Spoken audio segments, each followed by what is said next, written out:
হাই ছাত্ৰ ছাত্ৰীসকল HK chemistry YouTube চেনেলটোলৈ তোমালোকক স্বাগতম জনাইছোঁ ছাত্ৰ ছাত্ৰীসকল যেহেতু তোমালোকৰ ক্লাছ 12 ৰ বৰ্ডৰ এক্সামৰ কাৰণে বেছি দিন সময় নাই আশা কৰোঁ তোমালোকে ভালদৰে প্ৰিপাৰেচন কৰিছা আৰু কোনোবাই যদি ভাবি আছিল যে মই এক্সামৰ ওচৰত প্ৰিপাৰেচন কৰিম হয় তোমালোকক কৈছোঁ ভালদৰে প্ৰিপাৰেচন কৰা যেহেতু এক্সামৰ কাৰণে মাজত মাত্ৰ এমাহ দিন সময় আছে ছাত্ৰ ছাত্ৰীসকল যেহেতু আমাৰ সায়েন্সৰ পঢ়া বেছিভাগ ছাত্ৰ ছাত্ৰীয়ে ক্লাছ 12 পাছ কৰাৰ পাছত অলপমান সমস্যা হয় আমি অলপমান বিমূৰত পৰো যে আমি কি পঢ়িম আমি ডক্টৰী পঢ়িম নে আমি ইঞ্জিনিয়াৰ হ'ম আমাৰ অলপমান সমস্যা হয় বা আমি অলপমান বিমূৰত পৰো ছাত্ৰ ছাত্ৰীসকল আজি এই ভিডিওটো বনোৱাৰ মেইন উদ্দেশ্যটো হৈছে যে মই তোমালোকৰ সৈতে কেৰিয়াৰ সম্পৰ্কে কিছু কথা আলোচনা কৰা ছাত্ৰ ছাত্ৰীসকল ভিডিওটো আৰম্ভণিতে কৈ লৈছো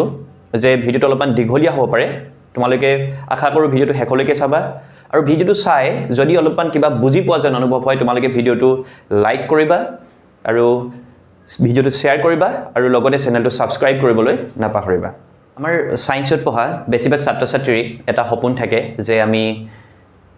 ডক্টৰ হ'ম নহলে আমি ইঞ্জিনিয়াৰ হ'ম আৰু ইয়াৰ কাৰণে আমি কি কৰোঁ বেলেগ বেলেগ এন্ট্ৰেন্স এক্সাম বিলাক যেনে জেডব্লিউ আৰু এনডব্লিউটিৰ কাৰণে আমি প্ৰিপাৰেচন কৰোঁ নিটৰ কাৰণে প্ৰিপাৰেচন কৰোঁ বহুত এনেকুৱা ছাত্ৰ ছাত্ৰী আছে যিয়ে ফাৰ্স্ট এটেম্পটতে এই এক্সাম বিলাক ক্ৰেক কৰিব পাৰে আৰু এনেকুৱা কিছুমান ছাত্ৰ ছাত্ৰীও আছে যিয়ে দুবাৰ তিনিবাৰ এটেম্প দিয়াৰ পাছতো এই এন্ট্ৰেন্স বিলাক ক্ৰেক কৰিব নোৱাৰে মই এনেকুৱা কিছুমান ছাত্ৰ ছাত্ৰীও দেখিছোঁ যিয়ে এনে ওপৰতে কৈ দিয়ে যে মই ডাক্তৰ হ'ম নহলে মই ইঞ্জিনিয়াৰ হ'ম কিন্তু তেখেতলোকে সিৰিয়াছ নহয় তেখেতলোকে 100% নিদিয়ে যাৰ ফলত তেখেতলোকে এই এন্ট্ৰেন্স বিলাক ক্ৰেক কৰিব নোৱাৰে আৰু তেখেতলোকে ডক্টৰ হোৱাৰ সপোন নহলে ইঞ্জিনিয়াৰ হোৱাৰ সপোন বা আইআইটিত গৈ পঢ়াৰ সপোন হৈ ৰয় ছাত্ৰ ছাত্ৰীসকল আৰু এনেকুৱা কিছুমান ছাত্ৰ ছাত্ৰীও আছে বা মইও আছিলো যাৰ কোনো এইম নাই আমি ভাবো যে এই এন্ট্ৰেন্স এক্সাম বিলাক মই জাস্ট এপিয়াৰ হৈ চাম যদি পাস কৰো তেনেহলে পঢ়িম যদি পাস নকৰো তেতিয়া মই বেসিক সায়েন্স যেনে ফিজিক্স কেমিষ্ট্ৰি মেথছ বায়োলজি আমি কি কৰিম যিকোনো এটা আমি মেজৰ লৈ আমি গ্ৰেজুৱেচন কৰিম ছাত্ৰ ছাত্ৰীসকল এই যে এন্ট্ৰেন্স এক্সাম বিলাক বা যিকোনো এটা বিষয়বস্তু কি প্ৰকৃততে টান নেকি ছাত্ৰ ছাত্ৰীসকল বিষয়বস্তুটো কিন্তু টান বুলি ক'তো লিখা নাই বা সহজ বুলি কিন্তু ক'তো লিখা নাই যেতিয়া আমি কোনো এটা বিষয়বস্তু সহজ বুলি ধৰিলে যেতিয়া আমি পঢ়ো তেতিয়া কিন্তু বিষয়বস্তুটো আমাৰ কাৰণে অলপমান সহজ হৈ পৰে বা তুমি বিষয়বস্তুটো যদি টান বুলি ধৰিলে তুমি যদি পঢ়িবলৈ আৰম্ভ কৰা তেতিয়া কিন্তু বিষয়বস্তুটো অলপমান টান হৈ পৰে আমাৰ কাৰণে মানে তুমি বিষয়বস্তুটো কেনে ধৰণে চাব বিচাৰিছা যদি তুমি সহজ হিচাপে চাব বিচাৰা তেনেহলে বিষয়বস্তু তোমাৰ কাৰণে সহজ হ'ব আৰু তুমি যদি টান হিচাপে চাব বিচাৰা তেনেহলে বিষয়বস্তুটো তোমাৰ কাৰণে টান হ'ব ছাত্ৰ ছাত্ৰীসকল এই যে তোমালোকে জেডব্লিউ আৰু এনডব্লিউটিৰ কাৰণে যে তোমালোকে প্ৰিপাৰেচন কৰিলা মই এনডব্লিউটিৰ কথা নকওঁ এই যে জেডব্লিউৰ কাৰণে তোমালোকে যে প্ৰিপাৰেচন কৰিলা ছাত্ৰ ছাত্ৰীসকল তোমালোকে জানানে এই জেডব্লিউৰ কাৰণে আমি কিয় ভালদৰে প্ৰিপাৰেচন কৰিব লাগে ছাত্ৰ ছাত্ৰীসকল তোমালোকে যদি ZW advanced all India rank তোমালোকৰ যদি 1000 ৰ ভিতৰত থাকে তেতিয়া তোমালোকে আইআইটিত এডমিশন নলৈ তো তোমালোকে কোড এডমিশন হ'ব পৰা আইআইএছটিত এডমিশন হ'ব পৰা তোমালোকে বহুতে হয়তো জানা যে আইআইএছটি হৈছে Indian institute of space science and technology তোমালোকে জানানে এই আইআইএছটিত এডমিশন ললে তুমি কি কৰিব পাৰা আইএছ আৰু ইছৰো যাব পাৰা তোমালোকে কেনেকৈ যাব পাৰা ছাত্ৰ ছাত্ৰীসকল তোমালোকে আইআইএছটিত এডমিশন লোৱাৰ পাছত তোমালোকে ইয়াত এৰোস্পেচ ইঞ্জিনিয়াৰিং কৰিব পাৰা নহলে ইলেক্ট্ৰনিক্স এণ্ড কমিউনিকেশ্যন ইঞ্জিনিয়াৰিং কৰিব পাৰা নহলে তুমি ইয়াত ইঞ্জিনিয়াৰিং ফিজিক্সত গ্ৰেজুৱেচন কৰিব পাৰা ইয়াত গ্ৰেজুৱেচন কৰোঁতে তোমাৰ যদি থাৰ্ড ইয়েৰত 7 CGPA থাকে আৰু যদি ফোৰ্থ ইয়েৰত তুমি যদি 7.5 CGPA কেৰি কৰিব পাৰা তো তেতিয়া তুমি কি কৰিব লাগে কোনো ধৰণৰ তুমি এক্সাম দিব নালাগে জাস্ট এটা তোমালোকে ইন্টাৰভিউ দিব লাগিব আৰু সেই ইন্টাৰভিউটোত তুমি পাছ হোৱাৰ পাছত তুমি ইছৰোত এজ এ সায়েন্টিষ্ট নহলে এজ এ ইঞ্জিনিয়াৰ জয়েন কৰিব পাৰা ছাত্ৰ ছাত্ৰীসকল তোমালোক বহুতৰে হয়তো সপোন যে তোমালোকে জেডব্লিউত এপিয়াৰ হ'বা আৰু এনেকুৱা কিছুমান ছাত্ৰ ছাত্ৰীও আছে যিসকলে হয়তো সেকেন্ড এটেম্পটলৈকে দিলে আৰু থাৰ্ড এটেম্পটৰ কাৰণে ৱেইট কৰি আছে তোমালোকে থাৰ্ড এটেম্পটো ভালদৰে দিয়া আৰু থাৰ্ড এটেম্পটো যদি পাছ হৈ যোৱা তেনেহলে এইটো ভালেই আৰু যদি পাছো নোহোৱা তো তোমালোকে হতাশ হ'ব নালাগে ছাত্ৰ ছাত্ৰীসকল যেতিয়া আমি কোনো এটা এক্সাম দিওঁ আৰু এক্সামটোত যদি আমাৰ ভাল নহয় তো তেতিয়া আমি কি কৰিব পাৰো আমি নিজকে আমাৰ ফ্ৰেণ্ডবোৰৰ সৈতে আমি কি কৰোঁ নিজকে আমি তুলনা কৰোঁ নহয় নে ছাত্ৰ ছাত্ৰীসকল তোমালোকে হয়তো জানা যে 2009ত কেমিষ্ট্ৰিত কোনে নোবেল প্ৰাইজ পাইছিলে 2009ত কেমিষ্ট্ৰিত নোবেল প্ৰাইজ তিনিজন বিজ্ঞানীয়ে পাইছিলে আৰু ইয়াৰে এজন আছিলে ভাৰতীয় বিজ্ঞানী আৰু তেখেতৰ নাম হৈছে ছাৰ ভেংকি ৰামাকৃষ্ণন আৰু ছাৰ ভেংকি ৰামাকৃষ্ণনে যেতিয়া IISc Indian institute of science Bangalore যেতিয়া আহিছিলে তো তেতিয়া তাত আহি তেখেতে এটা ইন্টাৰভিউ দিছিলে আৰু সেই ইন্টাৰভিউটোত তেখেতে মেনশন কৰিছিলে যে তেখেতে আইআইটিৰ কাৰণে যেটো প্ৰৱেশ পৰীক্ষা যেটো এন্ট্ৰেন্স সেই এন্ট্ৰেন্সটোত তেখেতৰ সময়ৰ এন্ট্ৰেন্সটোত তেখেতে পাছ কৰিব পৰা নাছিলে আৰু এই নিউজটো কভাৰ কৰিছিলে the economics time and the times of India আৰু তোমালোকে যদি চাব বিচৰা ইয়াৰ বিষয়ে তো তোমালোকে গুগলত গৈ টাইপ কৰিবা আৰু এই আৰ্টিকলটো তোমালোকে পঢ়ি চাব পাৰা আৰু তেখেতে এই ইন্টাৰভিউত কৈছিলে যে তেখেতে কিয় এক্সামটো পাছ কৰিব নোৱাৰিলে আৰু ইয়াৰ বিষয়ে তেখেতে তাত ব্যাখ্যাও কৰিছে ছাত্ৰ ছাত্ৰীসকল ছাৰ ভেংকি ৰামাকৃষ্ণনে কি কৰিছিলে জানানে তেখেতে ফিজিক্সত গ্ৰেজুৱেশ্যন কৰিছিলে গ্ৰেজুৱেশ্যন কৰি মাষ্টাৰ ডিগ্ৰী কৰি PhD কৰিছিলে কিন্তু তেখেতে নোবেল প্ৰাইজ পাইছিলে কেমিষ্ট্ৰিত মনত ৰাখিবা আৰু তেখেতৰ এই জাৰ্নিটো বেলেগ আৰু ইয়াৰ বিষয়ে মই পাছত হয়তো ভিডিঅ' বনাব পাৰোঁ ছাত্ৰ ছাত্ৰীসকল ছাৰ ভেংকি ৰামাকৃষ্ণনে কিন্তু 2015 ৰ পৰা 2020 লৈকে ৰয়েল সোসাইটিৰ প্ৰেসিডেন্ট হৈ আছিল মনত ৰাখিবা ছাত্ৰ ছাত্ৰীসকল ইয়াৰ উপৰিও আৰু বহুতো এক্সাম্পল আছে তোমালোকে যদি চোৱা মোৰো এটা সপোন আছে কিতাপখনৰ লেখক গৱেষক বিজ্ঞানী ডক্টৰ ৰুবুল মাউতে কি কৰিছিলে ৰুবুল মাউতেও কেমিষ্ট্ৰিতে গ্ৰেজুৱেশ্যন কৰি মাষ্টাৰ ডিগ্ৰী কৰি ইউএছত গৈ PhD কৰিছিলে আৰু তেখেতে এতিয়া বৰ্তমান কি কৰি আছে হাৰ্ভাৰ্ড মেডিকেল স্কুলত জিন এডিটিং আৰু প্ৰটিন ডিজাইনিঙৰ ওপৰত ৰিসাৰ্চ কৰি আছে আৰু বহুতো এক্সাম্পল আছে যেনে তোমালোকে যদি চোৱা আমেৰিকাৰ ফুড এণ্ড ড্ৰাগ এডমিনিষ্ট্ৰেশ্যনে এপ্ৰুভ কৰা ভাৰতৰ প্ৰথমটো এন্টিবায়োটিক কোনে বনাইছিলে জানানে ইয়াক বনাইছিলে অসমৰ এজন বিজ্ঞানী আৰু বিজ্ঞানীজন হৈছে ডক্টৰ মুকুট গোহাঁই তেখেতেও কিন্তু এই কেমিষ্ট্ৰিতে গ্ৰেজুৱেশ্যন কৰি মাষ্টাৰ ডিগ্ৰী কৰি PhD কৰিছে ছাত্ৰ ছাত্ৰীসকল মই এখেতলোকৰ নাম কিয় লৈছোঁ কাৰণ এখেতলোকক মই ফলো কৰি থাকোঁ আৰু এনেকুৱা বহুতো তোমালোকে এক্সাম্পল পাব পাৰা ডক্টৰ মুকুট গোহাঁই অলপ দিনৰ আগতে অসমলৈ আহিছিলে আৰু অসমলৈ আহি তেখেতে অসমৰ দুটামান মিডিয়া চেনেলত তেখেতে ইন্টাৰভিউ দিছিলে আৰু তোমালোকে যদি বিচাৰা এই ইন্টাৰভিউটো তোমালোকে গৈ চাব পাৰা ছাত্ৰ ছাত্ৰীসকল মোক এবাৰ এজন ছাৰে কৈছিলে যে মানুহৰ জীৱনত প্লেন বিও থকা দৰকাৰ যেতিয়া প্লেন A যদি সাকসেস নহও আমি প্লেন A তেতিয়া আমি প্লেন B ফলো কৰিব লাগে কিন্তু আমি ভুলটো কোড কৰো ছাত্ৰ ছাত্ৰীসকল জানানে আমাৰ যেতিয়া এটা প্লেন B থাকে তেতিয়া আমি প্লেন A কিন্তু আমি 100% এফৰ্ট নিদু আৰু 100% এফৰ্ট নিদিয়াৰ কাৰণে আমাৰ কি হয় প্লেন A সাকসেস নহয় আমি মনতে ভাবি থাকো যে আমাৰ প্লেন B আছে গটিকে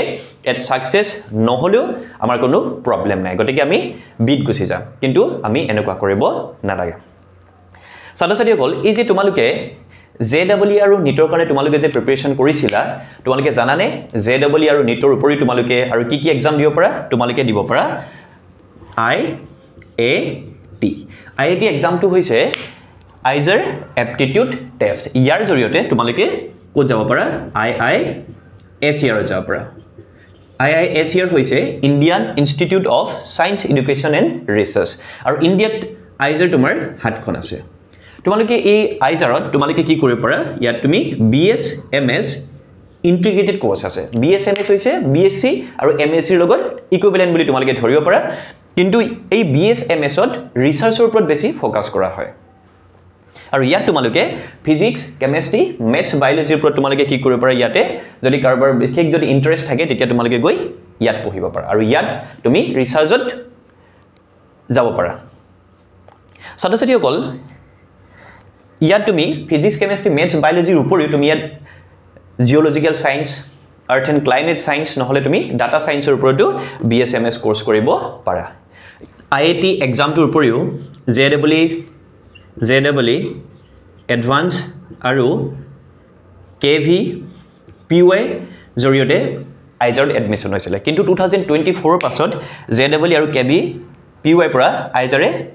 এডমিশ্যন লোৱা নাই আৰু আইজাৰ তুমি এডমিশ্যন ল'বৰ কাৰণে এতিয়া এটা এক্সাম আছে এক্সামটো হৈছে আইজাৰ এপ্টিটিউড টেষ্ট এই এক্সামটো তোমালোকে দিব লাগিব ইয়াৰ উপৰিও ছাত্ৰ-ছাত্ৰীসকল তোমালোকে নেক্সট এক্সামটো দিব পৰা আৰু নেক্সটৰ থ্ৰুদি তোমালোকে নাইজাৰত যাব পৰা নাইজাৰ হৈছে national institute of science education and research এই নেক্সট এন্ট্ৰেন্সটো হৈছে নেশ্যনেল এন্ট্ৰেন্স স্কেনিং টেষ্ট আৰু এই টেষ্টৰ জৰিয়তে তোমালোকে নাইজাৰ যাব পৰা নহলে তুমি মুম্বাই ইউনিভাৰ্চিটিত যাব পৰা মুম্বাই ইউনিভাৰ্চিটিত গৈ এটমিক এনাৰ্জিৰ ওপৰত তোমালোকে গ্ৰেজুৱেচন কৰিব পৰা আৰু নাইজাৰ ইণ্ডিয়াত আমাৰ নাইজাৰ এখনেই আছে তো তোমালোকে নাইজাৰত 5 years ইন্টিগ্ৰেটেড এমএসসি কৰিব পৰা ছাত্ৰ-ছাত্ৰীসকল তোমালোকে ইয়াতে চোৱাচোন ইয়াতে নামতে কি আছে নামটোতে সায়েন্স এডুকেশ্যন এণ্ড ৰিচাৰ্চ ইয়াতে সায়েন্স এডুকেশ্যন এণ্ড ৰিচাৰ্চ মানে ইয়াত ৰিচাৰ্চৰ ওপৰত জেনেৰেলি বেছিকৈ ফ'কাছ কৰা হয় ছাত্ৰ-ছাত্ৰীসকল মোৰ কেইবাজনো ফ্ৰেণ্ড আছে যিয়ে আইজাৰত ৰিচাৰ্চ কৰি আছে আইজাৰ কলকাতা আইজাৰ পুনে আইজাৰ বেৰামপুৰত আছে আৰু মোৰ এজন ফ্ৰেণ্ডৰ ভাইটি আছিলে যিয়ে নাইজাৰৰ পৰা এমএসসি কৰিছিলে আৰু এমএসসি কৰি এতিয়া পোলেণ্ডত গৈ এষ্ট্ৰফিজিক্সৰ ওপৰত পিএইচডি কৰি আছে মানে মই তোমালোকক এই কাৰণে কৈছো যে তোমালোকে ইয়াত পঢ়ি ইণ্ডিয়াৰ বাহিৰত তোমালোকে কি কৰিব যাব পাৰা পিএইচডি কৰিবৰ কাৰণে যাব পাৰা ছাত্ৰ-ছাত্ৰীসকল ইয়াৰ উপৰিও তোমালোকে আৰু কি এক্সাম দিব পাৰা তোমালোকে আৰু এক্সাম দিব পাৰা সিইউইটি সিইউইটি হৈছে কমন ইউনিভাৰ্চিটি এন্ট্ৰেন্স টেষ্ট ইয়াৰ উপৰিও তোমালোকে আৰু কি দিব পাৰা এনসিইটি নেশ্যনেল কমন এন্ট্ৰেন্স টেষ্ট এই এন্ট্ৰেন্স দুটাৰ থ্ৰুদি তোমালোকে ক'ত যাব পাৰা top central university top state university নহলে ৰিজনাল ইনষ্টিটিউট নহলে তুমি এনআইটি আৰু আইআইটি তুমি বিএসসি বিএড কৰিবৰ কাৰণে যাব পাৰা ইয়াত তোমাৰ এনসিইটি থ্ৰুদি তুমি ক'ত যাব পাৰা এনআইটি আৰু আইআইটিত কি কৰিব যাব পাৰা তোমালোকে বিএসসি বিএড কৰিব যাব পাৰা আৰু ইয়াত তোমাৰ 4খন আইআইটি আছে আইআইটি কিখন হৈছে IIT Kharagpur IIT Bhubaneswar IIT Jodhpur আৰু আইআইটি ৰোপৰ আছে ছাত্ৰ-ছাত্ৰীসকল ইয়াৰ উপৰিও কোনোবাই যদি মেথছ আৰু ফিজিক্স বহুত ভাল পোৱা তো তেনেহলে তো তোমালোকে সিএমআই যাব পাৰা সিএমআই যাব পাৰা সিএমআই হৈছে চেন্নাই ম্যাথমেটিক্যাল ইনষ্টিটিউট আৰু সিএমআই তোমাৰ অফলাইন এক্সাম পাতে ইয়াত বেছি সিট নাই ইয়াত চাগে তোমাৰ 100টাত মানে সিট আছে আৰু সিএমআইত তুমি ফিজিক্স আৰু ম্যাথছত বিএসসি কৰিব পাৰা নহলে ম্যাথছ আৰু তোমাৰ কম্পিউটাৰ সায়েন্সত তুমি কি কৰিব পাৰা গ্ৰেজুৱেচন কৰিব পাৰা ছাত্ৰ-ছাত্ৰীসকল সিএমআই তোমাৰ ওয়াৰ্ল্ড ক্লাস ফেকাল্টি আছে আৰু ইয়াত মেম্বাৰ অফ ইন্টাৰনেশ্যনেল ম্যাথমেটিক্যাল সোসাইটিৰ পৰা প্ৰফেসৰ আহি ইয়াত পঢ়ায় ছাত্ৰ-ছাত্ৰীসকল সিএমআই বুলি কওঁতে আৰু এটা কথা মই কৈ থওঁ ইয়াতে যে সিএমআইত অলপ দিনৰ আগতে অসমৰে এজন ছাত্ৰ অয়ন নাথ বুলি কয় তেখেতে 2024 সিএমআই পৰা গ্ৰেজুৱেচন কৰিছিলে মেথছ এণ্ড কম্পিউটাৰ সায়েন্সত আৰু ইয়াত গ্ৰেজুৱেচন কৰাৰ পাছত মনত ৰাখিবা মই গ্ৰেজুৱেচন বুলি কৈছো গ্ৰেজুৱেচন কৰাৰ পাছত তেখেতে এতিয়া এমআইটিৰ প্ৰেসিডেন্সিয়েল ফেলোশ্বিপ লৈ এমআইটিত পিএইচডি কৰিব গৈছে এমআইটি জানানে তোমালোকে বহুতে হয়তো জানা যে এমআইটি ওয়াৰ্ল্ডৰ টপ ইনষ্টিটিউট এমআইটি হৈছে মাসাচুচেটছ ইনষ্টিটিউট অফ টেকনলজি ওয়াৰ্ল্ডৰ টপ ইউনিভাৰ্চিটি তাত কিন্তু সিএমএ পৰা অসমৰে ছাত্ৰ অয়ন নাথে গৈ এতিয়া পিএইচডি কৰিব গৈছে তোমালোকে যদি অয়ন নাথৰ বিষয়ে আৰু জানিব বিচৰা তোমালোকে গুগলত গৈ তোমালোকে চাব পাৰা অয়ন নাথৰ সিভি তাতে আছে ছাত্ৰ-ছাত্ৰীসকল অয়ন নাথে তিনিবাৰ ন্যাশনাল ম্যাথমেটিক্যাল অলিম্পিয়াড তেখেতে তিনিবাৰ পাইছে 2019 20 আৰু 21 ইয়াৰ উপৰিও তোমালোকে যদি চোৱা অয়ন নাথৰ সিভিটো তেতিয়া তাত তোমালোকে পাবা যে অয়ন নাথৰ তিনিখন পাবলিকেশন আছে পাবলিকেশন মানে তেখেতে তিনিখন পেপাৰ পাবলিশ কৰিছিলে জেনেৰেলি পেপাৰ পাবলিশ কৰা হয় মাষ্টাৰ ডিগ্ৰীত খুব ৰেয়াৰলি মাষ্টাৰ ডিগ্ৰীত পেপাৰ পাবলিশ হয় নহলে পিএইচডি পেপাৰ পাবলিশ কৰে কিন্তু অয়ন নাথে 2024ত গ্ৰেজুৱেচন কৰিছে আৰু তেখেতৰ পেপাৰ পাবলিশ হৈছিলে 2021 22 আৰু 22 দুখন হৈছিলে বুজি পাইছা গ্ৰেজুৱেচন কৰি পিএইচডি কৰাৰ যেটো লাইন এই লাইনটো কিন্তু বহুত কম্পিটিটিভ হয় তুমি যদি ভাল সিজিপিএ নপোৱা ভাল যদি তোমাক প্ৰফেসৰ ৰেকমেন্ড নকৰে তুমি হয়তো যাব নোৱাৰিবা ছাত্ৰ-ছাত্ৰীসকল ইয়াৰ উপৰিও তো তোমালোকে আইএসআই যাব পৰা আইএসআই হৈছে ইণ্ডিয়ান ষ্টেটিষ্টিকেল ইনষ্টিটিউট আৰু ইণ্ডিয়াত তোমাৰ ISI 5টা কেম্পাছ আছে ইয়াৰ এটা কেম্পাছ তোমাৰ তেজপুৰটো আছে আৰু ইয়াত তুমি কি কৰিব পাৰা ইয়াত তুমি মেথছত গ্ৰেজুৱেচন কৰিব পাৰা নহলে ষ্টেটিষ্টিক্সত গ্ৰেজুৱেচন কৰিব পাৰা আজিকালি আৰু এটা ডিপাৰ্টমেন্ট আছে ষ্টেটিষ্টিকেল এণ্ড ডাটা সায়েন্স ইয়াৰ ওপৰত তুমি কি কৰিব পাৰা গ্ৰেজুৱেচন কৰিব পাৰা ইয়াৰ কাৰণেও বেলেগে তুমি এন্ট্ৰেন্স দিব লাগিব ছাত্ৰ-ছাত্ৰীসকল এই যে ISI যেটো মই নতুন ব্ৰাঞ্চৰ কথা কলো ষ্টেটিষ্টিকেল এণ্ড ডাটা সায়েন্স ইয়াত পঢ়িব যাবৰ কাৰণে কিন্তু তুমি কি কৰিব পাৰা এই যে CUET দিছিলা তোমালোকে যে CUET দিছিলা আৰু নহলে তুমি JEE মেইনছ এই এক্সাম দুটাৰ তুমি স্কোৰ পৰা কিন্তু ইয়াত ISI যেটো bachelor of statistical and data science তাত পঢ়িবৰ কাৰণে ইয়াৰ স্কোৰ থৈদিও কিন্তু ইয়াত এডমিশন লয় ইয়াৰ উপৰিও তুমি যদি ইণ্ডিয়ান ন্যাশনাল ম্যাথমেটিক্যাল অলিম্পিয়াড যদি তুমি পোৱা তেনেহলে তুমি ডাইৰেক্টলি ISI তুমি জয়েন কৰিব পাৰা ছাত্ৰ-ছাত্ৰীসকল ইয়াৰ উপৰিও তুমি যদি যিকোনো এখন কলেজৰ পৰা তুমি যদি BSc কৰি থৈ দিয়া তো BSc কৰাৰ পাছত তুমি JAM এক্সামটো থ্ৰুদি তুমি কি কৰিব পাৰা যিকোনো IIT তুমি কি কৰিব পাৰা মাষ্টাৰ ডিগ্ৰী কৰিব পাৰা আৰু তুমি JAMৰ থ্ৰুদি তুমি CMI টো তুমি কি কৰিব পাৰা মাষ্টাৰ ডিগ্ৰী কৰিব যাব পাৰা ছাত্ৰ-ছাত্ৰীসকল এই ISI CMI আৰু IIT টপ IIT বিলাক বিদেশত IIT বিলাকৰ বিদেশত বহুত নাম আছে মই যে তোমালোকক এই বিদেশত ৰিসাৰ্চ কৰিবলৈ যোৱাৰ কথা যে মই কৈ আছো কিয় কৈ আছো জানানে ছাত্ৰ-ছাত্ৰীসকল তুমি যদি এটা ভাল ফেলোশ্বিপ লৈ যদি বিদেশত যদি ৰিসাৰ্চ কৰিব যোৱা তেতিয়া তুমি তোমাৰ মা দেউতাকো তুমি বিদেশ ভ্ৰমণ কৰাব পাৰিবা ঘূৰাব পাৰিবা বিদেশত ছাত্ৰ-ছাত্ৰীসকল আমাৰ বেছিভাগ ছাত্ৰ-ছাত্ৰীয়ে আমি মিডল ক্লাছ ব্যাকগ্ৰাউণ্ডৰ হয় নহলে আমি বিলো পভাৰ্টি লাইনৰ হয় তুমি যেতিয়া ভাল চাকৰি নোপোৱা হাই স্যালাৰি পা তুমি যেতিয়া ভাল চাকৰি নোপোৱা তুমি তোমাৰ মা দেউতাক বিদেশ ভ্ৰমণ কৰাবৰ কাৰণে বিদেশ ফুৰাবৰ কাৰণে তুমি নিব নোৱাৰা কিন্তু তুমি যদি এটা ভাল ফেলোশ্বিপ লৈ যদি তুমি যদি বিদেশৰ ৰিসাৰ্চ কৰিব যোৱা তুমি কিন্তু তোমাৰ মা দেউতাকো তুমি বিদেশ ভ্ৰমণ কৰাই আনিব পাৰা এনেকুৱা নহয় যে ইণ্ডিয়াত ভাল ৰিসাৰ্চ নহয়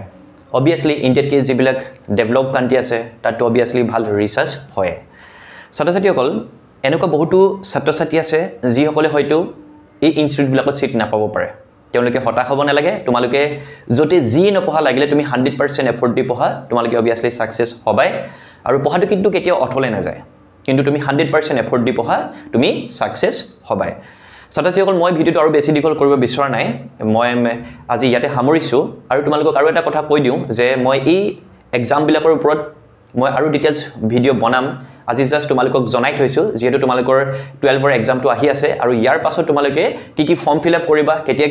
ইয়াৰ ফৰ্ম বিলাকৰ কেতিয়া নটিফিকেশন আহিব ইয়াৰ বিষয়ে মই ডিটেইলছ ভিডিও বনাম গতিকে চেনেলটো তোমালোকে সাবস্ক্ৰাইব কৰি লবা আজিলৈ আহো বাই বাই